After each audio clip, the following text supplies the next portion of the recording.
स्वयंवर दो शब्द का जोड़ है, स्वयं और वर। मतलब है वधु स्वयं ही अपना वर चुने। प्राचीन काल से भारत में ये प्रथा थी, जिसके अंतर्गत कन्या को यह अधिकार था कि वो अपने अनुकूल वर का चयन स्वयं करे। पार्वती द्वारा शिव का चयन, सीता का स्वयंवर और द्रौपदी का अर्जुन के साथ विवाह हमेशा इसी परंपरा के उदाहरण हैं। राम और कृष्ण युग में इस प्रथा के साथ वर का शौर्य प्रदर्शन भी जुड़ गया था।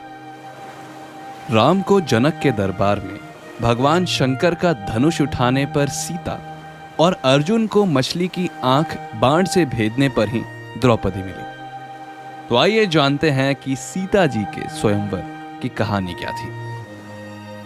रामायण कथा में भगवान राम और माता सीता के जीवन के बारे में मेंशन्ड है। ये दोनों ही साधारण मनुष्य के रूप में जन्मे थे, लेकिन इनका व्यक्तित्व असाधारण था। सीता मैया राजा जनक की पुत्री थी। वास्तव में माता सीता का जन्म धरती माता से हुआ था, इसलिए इनका एक नाम भूमिजा भी था।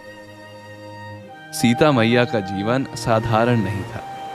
वे बचपन से ही कई असाधारण काम करती रहती थी, जिनमें से एक था शिव के धनुष से खेलना, जिसे कई महान महारथी हिला भी नहीं सकते थे। यह शिव जी का धनुष पृथ्वी के संरक्षण के लिए भगवान विश्वकर्मा ने बनाया था, जिसे भगवान शिव ने भगवान परशुराम को दिया।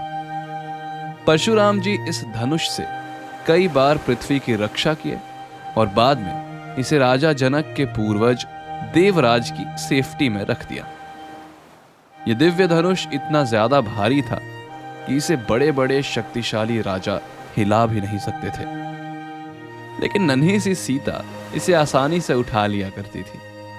यह दृश्य देख राजा जनक को एहसास हुआ कि सीता कोई साधारण कन्या नहीं है, ये कोई दिव्य आत्मा है। इसलिए उन्होंने निश्चय कर लिया कि वे सीता का विवाह किसी साधारण मनुष्य से करेंगे ही नहीं। लेकिन वे सीता के लिए दिव्य पुरुष को कैसे ढूंढें? ये सवाल उन्हें अक्सर सताता था।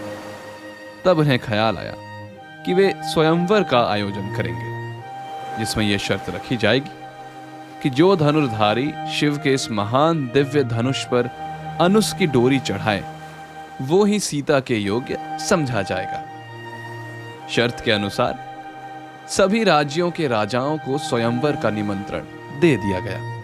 यह निमंत्रण अयोध्या भी जाता है, लेकिन अयोध्या के राजकुमार राम गुरु वशिष्ठ के साथ वन में रहते थे और वहीं से एक दर्शक के तौर पर स्वयंवर का हिस्सा बनते हैं। प्रतियोगिता शुरू होती है। कई बड़े बड़े राजा उठकर आते हैं, लेकिन शिव के उस दिव्य धनुष को हिला भी नहीं पाते। ये देख राजा जनक को अत्यंत दुख होता है। वे कहते हैं कि क्या इस सभा में मेरी पुत्री सीता के योग्य एक भी पुरुष नहीं है? क्या मेरी सीता कुंवारी ही रह जाएगी? क्या इस सभा में एक भी व्यक्ति उसके लायक नहीं? जिस धनुष को वो खेल खेल में उठा लेती थी, उसे आज इस सभा में कोई हिला भी नहीं पाया। राजा जनक के द्वारा कहे शब्द लक्ष्मण को अपमान के बोल लगते हैं और लक्ष्मण को बहुत क्रोध आता है। वो अपने भैया राम को प्रतियोगिता में हिस्सा लेने का आग्रह करते हैं, लेकिन राम ना कह देते हैं कि हम सभी यहां केवल दर्शक मात्र हैं। राजा जनक के ऐसे करुण वचन सुनकर गुरु वशिष्ठ राम से स्वयंवर में हिस्सा लेने का आदेश देते हैं। गुरु की आज्ञा पाकर श्री राम अपने स्थान से उठकर दिव्य धनुष के पास जाते हैं। सभी की निगाहें राम पर ही टिक जाती है। उनका गठीला शरीर, मस्तक का तेज सभी को आकर्षित करता है। श्री राम धनुष को प्रणाम करते हैं और एक झटके में ही उसे उठा लेते हैं और जैसे ही डोरी चढ़ाने के लिए धनुष को मोड़ते हैं, वो टूटकर दो हिस्सों में गिर जाता है। इस प्रकार शर्त पूरी होती है और सभी तरफ से फूलों की वर्षा होने लगती है। देवी देवता भी आकाश से श्री राम पर फूलों की वर्षा करते हैं।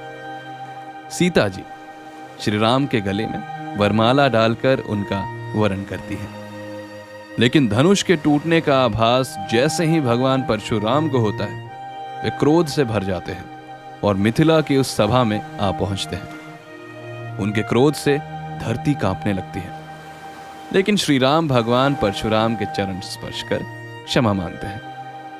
भगवान परशुराम समझ जाते हैं कि वास्तव में राम एक साधारण मनुष्य नहीं, अपितु भगवान विष्णु के अवतार हैं, और वे अपने क्रोध को खत्म कर सिया राम को आशीर्वाद देते हैं।